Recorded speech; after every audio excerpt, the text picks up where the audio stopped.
Hey, Launch Techers. Little technical difficulty there at the beginning, so I hope that you can see me just fine right now. Welcome to my latest Facebook Live. Now, last time we talked, or basically I talked to you and answered questions, I discussed why it's really important to not just go with whatever free blog site that you can sign up for if you want to really be serious about your business and growing your website in the future. So if you didn't catch that video, you're going to want to look below this one and you'll be able to pick it up there, or it's also on my YouTube channel at Launch Tech Made Easy. So I talked about Weebly and Blogspot and Blogger, but one of the questions that came up was the difference between WordPress.com and WordPress.org. And it can be a little confusing. So here's the way I remember it. WordPress.com has always been short for commercial. So WordPress.com is the commercial version of WordPress, which means that it is the version of WordPress that offers or that makes you have ads on your site. And they're not the ads that you get to choose, they're ads that WordPress gets to choose. Think about it as a way of paying for the site. So a WordPress.com site is free to you to set up, but the flip side to that is they get to put advertising on your site. Now, the other thing is you are not hosting your own content on a WordPress.com site. So instead of having TracieShroyer.com or LaunchTechMadeEasy.com, instead your WordPress site would be WordPress.TracieShroyer.com or WordPress.LaunchTechMadeEasy.com, whatever your site might be. And honestly, that isn't quite as professional as just having a site that's your own domain, LaunchTechMadeEasy.com. So the correct version to go with for WordPress would be WordPress.org. Now, to me, it seems really backwards that you want to go with the org and not the com, because com is just more popular. But like I said, the way to remember it is com is commercial, so you've got that ad thing. And the ads are only one of the many reasons or the many differences between WordPress.com and WordPress.org. So with WordPress.org, you will be able to self-host your site.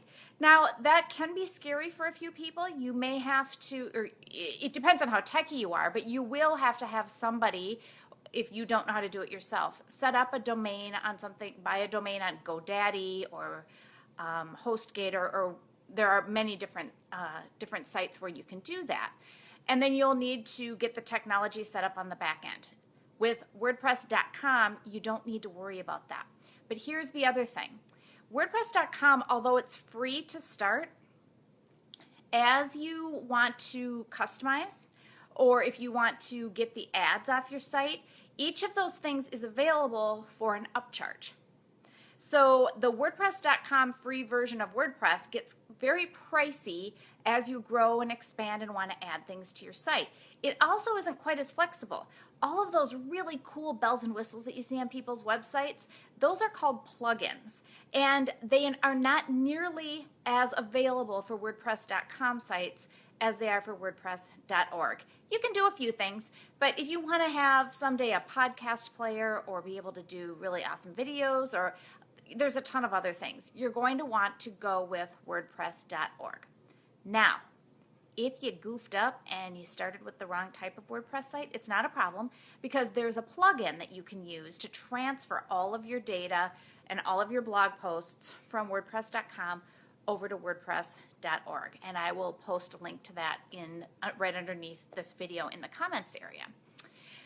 Now, the other thing to think about, if you're intimidated by the technology of doing your own self-hosted site, if you do a quick search on Fiverr, which is Fiverr.com, you will probably find a whole lot of people that can get you set up for not very much money.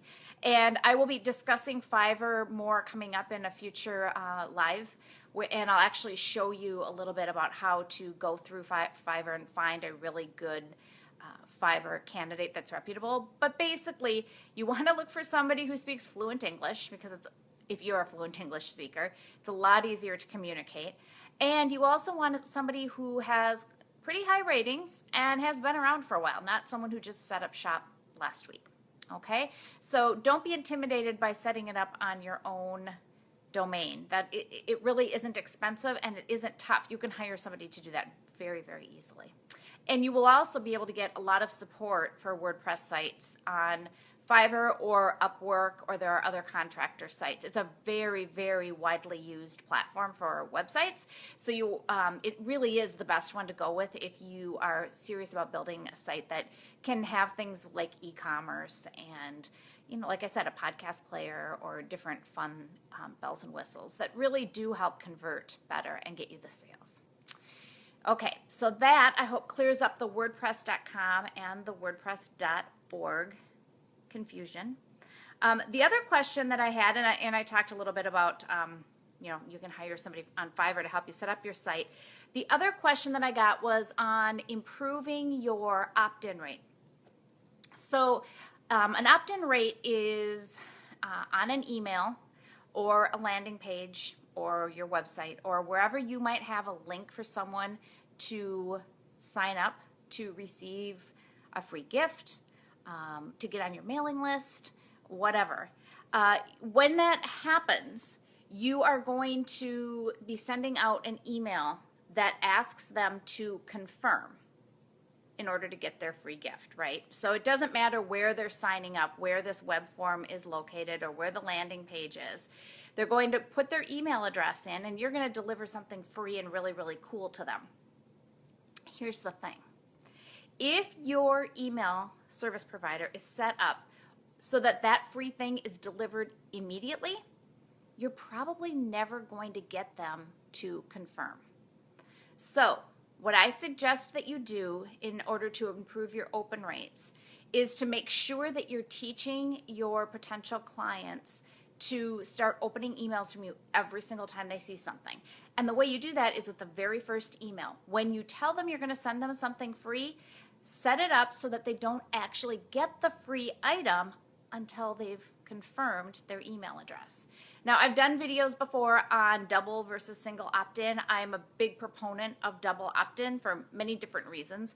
But if when you're double opting in, and that means that someone signs up for your list, they put their name and email address in your little sign-up box, and then they have to go to an email that you sent to them and click the confirmation, confirm that you want to receive these emails, that's called double opt-in, and we've all gotten those in our own emails. If they don't ever click that confirmation button, they will not get added to your list. You will never be able to email them again. So you want to make sure they're confirming, and the best way to do that is, instead of sending them directly to the freebie, send them to a page where it gives instructions on how to go to their email and click the confirmation link. And so I've seen some really, really awesome ones where people have said, wait a minute, if you don't click this button, I can't send you my free thing, my really awesome free thing, and you're never going to hear from me again. And that's really sad. So make sure you click the button. And then once they click the button and confirm, then they get the free item. That's a really, really good trick, because then not only are they confirmed, but you are also teaching them to always click the link. So I hope that helps. Another way to encourage them to click the link is to always, in every email, have some sort of really cool thing that you want them to click through to get. And maybe it's a freebie, maybe it's a video. A lot of times after I do a Facebook Live, I will upload it to YouTube, and then I'll send an email out to my list and send a link to that video on YouTube. So if they don't click the link, they don't get to see the video with the extra bonus content in it.